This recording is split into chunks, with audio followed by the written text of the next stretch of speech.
Olá a todos! Gostaria de compartilhar com vocês um momento bem bacana que aconteceu entre as escolas. Então, nós fizemos um ATPC coletivo sobre o TEA, onde a Sala de Recurso da Escola Estadual Dr. Jovino Silveira e tutoras, junto da Escola Estadual Professora Maria do Carmo de Godoy Ramos e tutoras, tivemos um momento bem legal de envolvimento, de interação, um momento de aprendizagem.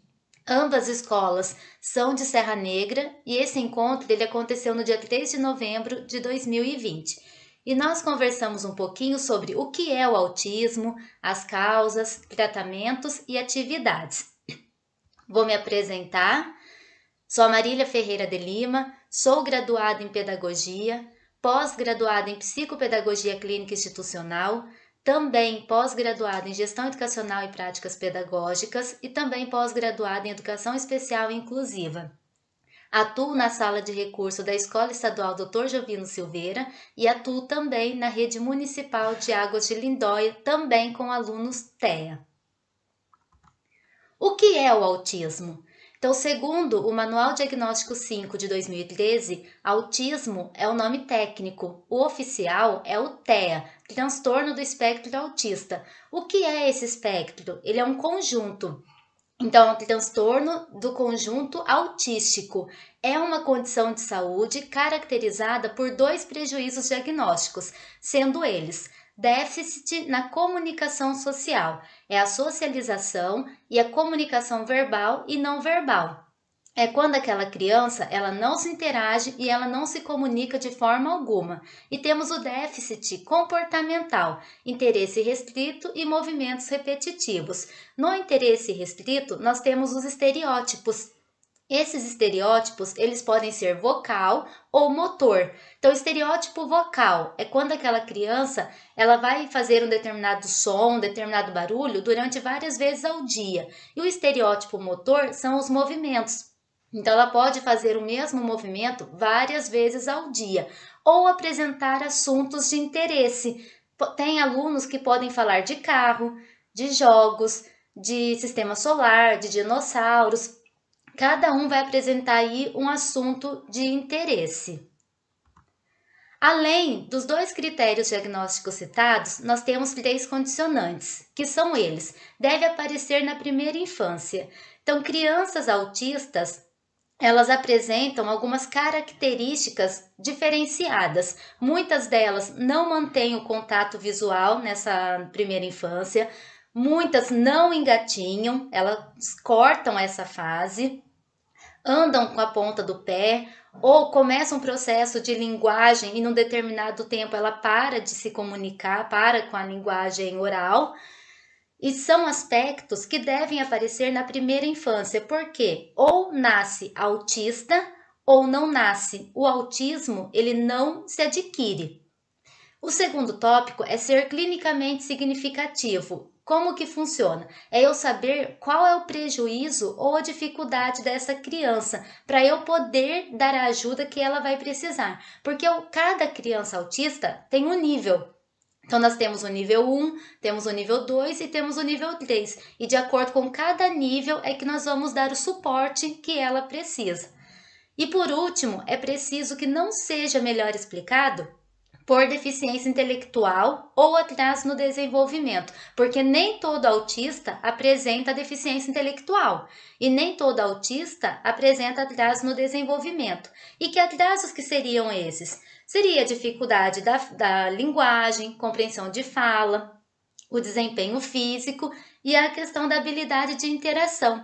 As meninas, elas conseguem se interagir melhor do que os meninos. Elas não conseguem ficar por muito tempo, né, como as outras crianças, mas elas têm sim uma melhor interação social com as demais crianças do que os meninos.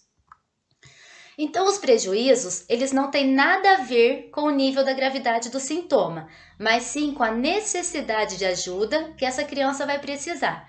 Então, no Manual Diagnóstico 5, e no CID-11, que até o ano de 2019 era CID-10, e que de 2019 para cá passou a ser CID-11, mas só vai ser vigorado em 2022, a classificação vem da seguinte forma: nível 1 é o grau leve.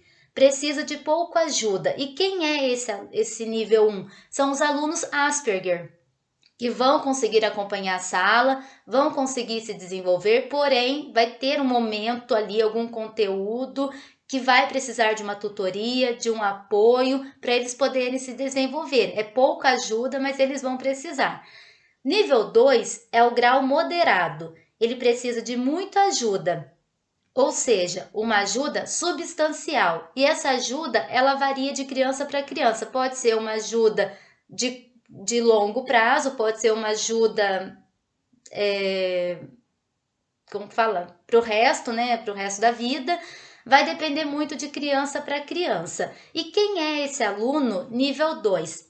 É aquela criança que tem um alto grau de irritabilidade, que não consegue permanecer na sala, que ele grita ou que é muito chorão. Então, esse tipo de aluno é o nível 2 e ele é um grau moderado. E o nível 3 é o severo, completamente dependente. Marília, meu aluno não fala. Ele é severo? Não. Só é considerado severo quando ele tem várias características e quando ele não utiliza de nenhuma forma de comunicação. Mas no momento em que ele aponta, que ele imita e que ele usa a comunicação alternativa, ele não é severo. As causas do autismo. Então, nós temos a causa múltipla. 81% ele é genético herdado, mas herdado de quem? Ele pode ser herdado do pai, herdado da mãe ou herdado dos dois. E junto a esse genético herdado, temos ainda a ligação de mais de 900 genes.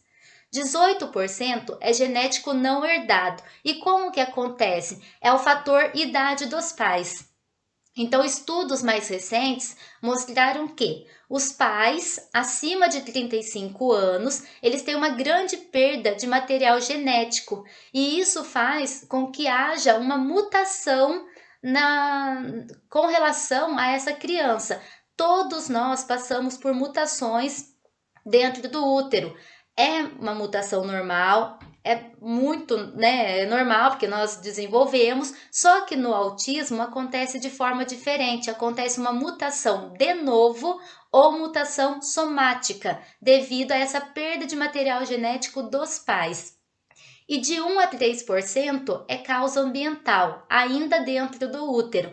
Então, as mães que fizeram uso de ácido valproico, que é um anticonvulsante, que tem infecções, inflamações, que tomaram remédio durante longo período de tempo, ou que vão tomar para o resto da vida, elas têm sim chance de terem filhos autistas.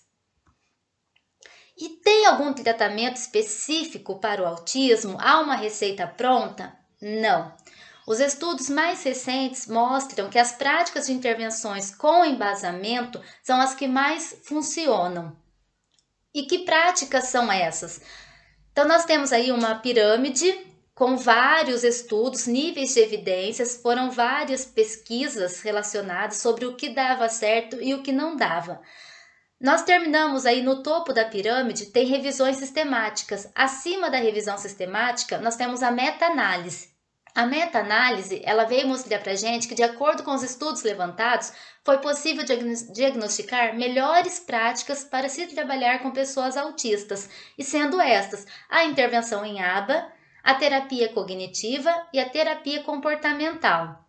Para quem tem interesse em continuar nessa área do autismo, no desenvolvimento, é muito interessante fazer uma pós em aba, porque essa intervenção em aba, que é a análise do comportamento aplicado, nós podemos usá-la em sala de aula, os pais podem usar em casa e podem ser usados também na sala de recurso, nas terapias com as terapeutas ocupacionais e entre outros espaços. Então vale a pena, quem tem curiosidade, conhecer para poder estar aplicando com os alunos.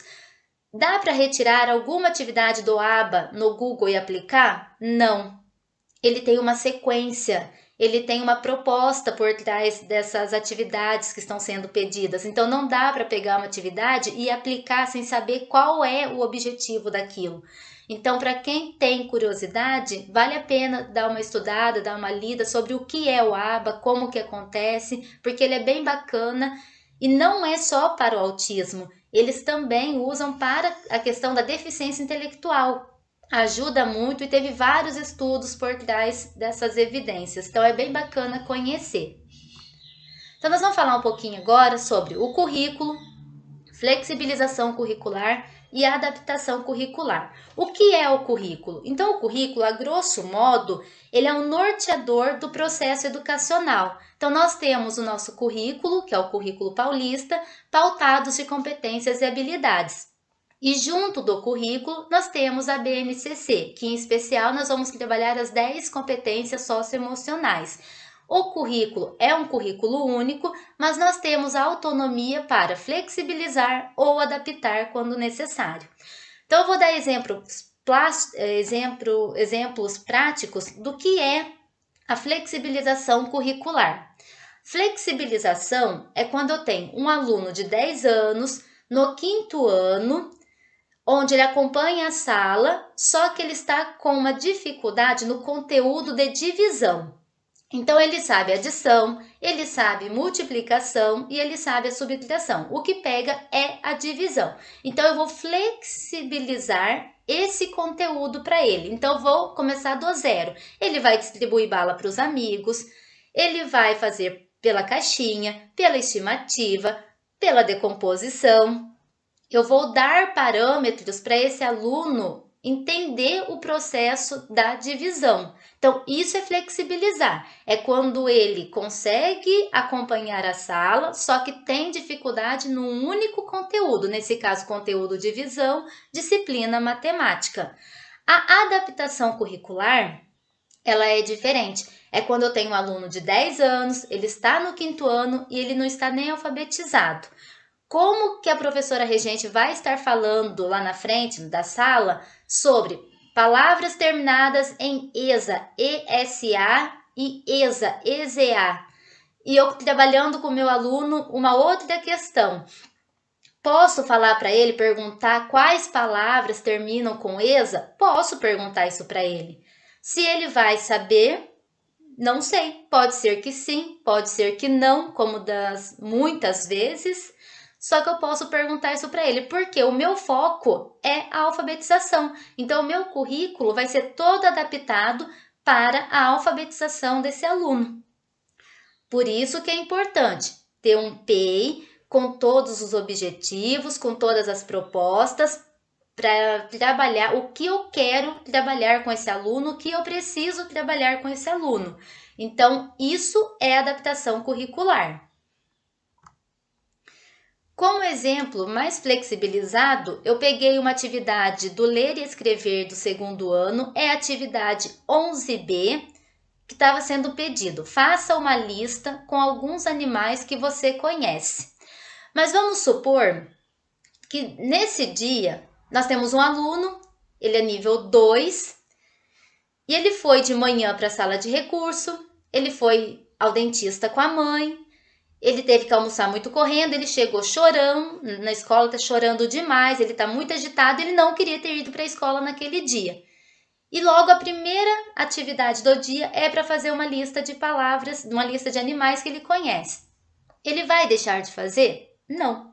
Só que eu vou flexibilizar essa aula para ele. Então ele pode recortar os animais que ele reconhece, ou ele pode desenhar. Porque primeiro, antes do recorte ou do desenho, eu vou trabalhar com ele na oralidade. José, quais animais você conhece? Ele vai falar os animais, vai recortar, vai desenhar e nós vamos registrar. Gente, o registro ele é muito importante. Registro é documento. Não é todo dia que a gente vai precisar registrar, porque não é todo dia que acontece essas coisas. Ele teve uma manhã agitada, ele não queria ir para a escola. Então, eu vou registrar isso porque num outro momento, depois do intervalo ou no dia seguinte, eu posso retomar essa atividade com ele. Porque ele falou, ele reconhece os animais, então ele conseguiu verbalizar os animais, ele recortou ou ele desenhou. Ele só não quis escrever. Então, eu retomo essa atividade com ele num outro dia. Então, isso é um modelo de atividade flexibilizada, certo? E não esqueçam de fazer o registro, que é muito importante. Já diferente dessa atividade adaptativa, também é uma atividade do ler e escrever do segundo ano. A primeira atividade é escreva seu nome e sobrenome, mas eu tenho um aluno que ele ainda não sabe escrever o nome dele. E aí? Então eu vou trabalhar com esse aluno crachá, fichas sobrepostas, na sala de aula o nome dos alunos, aniversariantes do dia, para ele reconhecer o nome dele, o nome dos colegas. Geralmente, o livro didático chega na segunda semana de aula. Então, se eu estou trabalhando o nome com o meu aluno desde o primeiro dia de aula, nada impeça de eu tampar o sobrenome e pedir para ele transcrever letra por letra no livro. Ele está fazendo a visualização de letra, está codificando, né? Porque é o nome dele, ele vai precisar aprender. E além do nome, só escrever o nome, eu posso trabalhar muita coisa em cima do nome dessa criança. Quantidade de letras, vogal e consoante, letra inicial, sílaba inicial. Então, tem muita coisa que dá para trabalhar em cima do nome e nessa atividade que é adaptada. E posso também fazer, no caso letras como modelo, essa ficha sobreposta, pegar as letras do alfabeto móvel e ele vai colocando letra embaixo de letra, ou transcrever, como eu já dei o exemplo, para ele ter essa consciência visual que é o nome dele. Então, é uma atividade simples, ela é adaptada, porque ele ainda não tem autonomia da escrita do nome, então é uma sugestão de atividade. Na número 2 escreva o nome e sobrenome de 3 amigos da classe. É mais complexa essa atividade para ele. Mas se ele reconhece o nome de alguns colegas, nós, enquanto professores, podemos ser o escriba. Então, nós escrevemos, ele fala o nome de quem ele conhece, sobrenome acredito que não vai, mas o nome, ele fala o nome dos amigos dele, a gente escreve, podemos ser aí o escriba. Então, esse é um modelo de atividade adaptativa e focar sempre no objetivo proposto do meu PEI, do meu currículo, que é a alfabetização e as formas como eu estou trabalhando com esse aluno. A título de curiosidade, eu trouxe para vocês classificação do autismo. Então, como eu disse anteriormente, até 2019 era o CID-10, o fator 84, que era o transtornos globais do desenvolvimento, ele iniciava no fator 84.0 e terminava no fator 84.9. Hoje nós temos o CID-11, só vai vigorar em 2022. E o CID-11 ele veio com uma nova nomenclatura e com uma nova numeração. Então, a numeração do CID-11 passa a ser o 6A02, Transtornos do Espectro Autista, o TEA. Ele vai iniciar no 6A02.0 e vai terminar no 6A02.5. Abaixo dele vai ter uma outra divisão, que é o Y e que é o Z. No Y nós temos outro, transtorno do espectro autismo especificado. E no Z nós temos transtorno do espectro do autismo não especificado. Ficou mais fácil de visualizar e de compreender essa nova nomenclatura, essa divisão. Então, para quem tem curiosidade, tem na internet, é fácil de achar e bem bacana de se conhecer cada uma dessa numeração e sobre o que se refere a nova classificação do TEA. E falando um pouquinho sobre o autismo e a pandemia. Então, a pandemia a pandemia do Covid-19 causada pelo novo coronavírus veio produzindo diversas repercussões na vida dos autistas. A primeira delas foi a quebra de rotinas, o confinamento e o novo normal. Então, quebrar rotina. Para todos nós que estamos, trabalhando com essas crianças, sabemos o quanto é difícil de colocar uma rotina na vida dessas crianças. Então, só imagina agora que quebrou, um trabalho de longos anos que foi quebrado. Então, antes de nós mesmos nos adaptar ao confinamento e ao novo normal, eles tiveram que se adaptar antes de nós. Porque como explicar para essas crianças que eles não iriam voltar para a escola, que eles não iriam para a terapia, que eles não iam para o parque, que eles não iriam passear. Se tivesse que sair de casa, eles teriam que usar máscara, fazer o uso, né, do álcool em gel, lavar as mãos várias vezes ao dia com água e sabão. Então mudou muito. Então antes da nossa adaptação, a adaptação deles foi bem maior, teve que ser bem mais rápida para entender, né? Porque é um processo muito difícil colocarmos essas novas ideias, esses novos conceitos na cabecinha dessas crianças. Tivemos o apoio das famílias, que falaram muito, conversaram com essas crianças, junto, né, das nossas atividades escolares, que nós mandamos atividades sobre o que era o coronavírus, o que estava acontecendo. Então foi sim uma conversa foi uma longa conversa, tivemos o apoio familiar e estamos passando por isso também, né?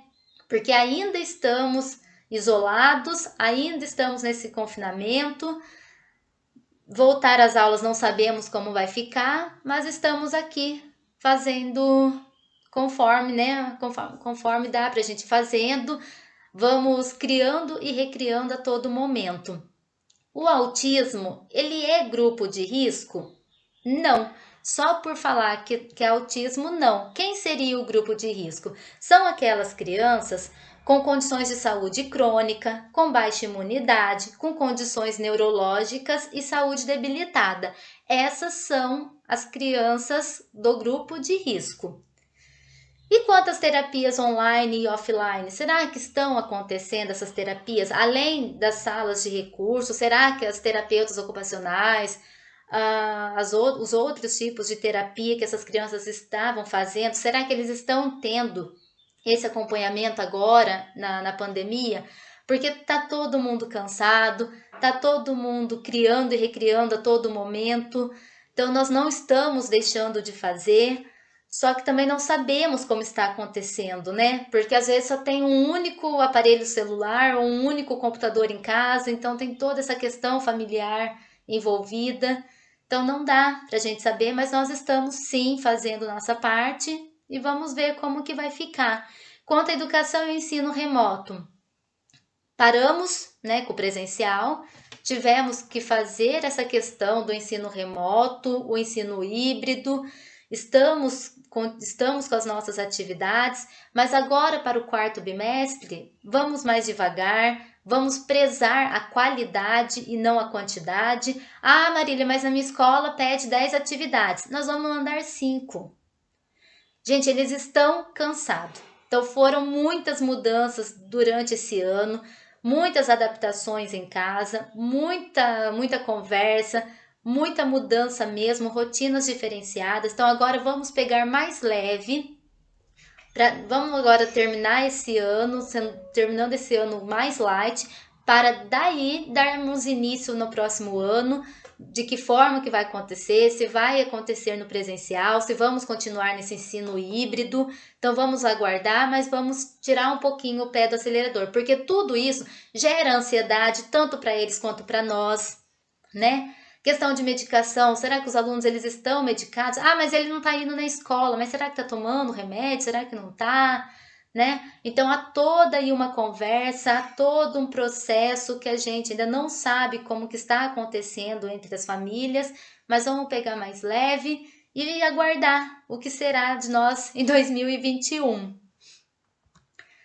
A título de metodologias ativas, eu trouxe algumas sugestões de sites e aplicativos para crianças e adolescentes autistas. Então nós temos aí o Escola Games, ele é para crianças do ensino fundamental, tem bastante jogos pedagógicos interessantes, dá para trabalhar legal, com muito objetivo, com muita proposta boa. O Coquitos é direcionado aos alunos de sexto ao nono ano.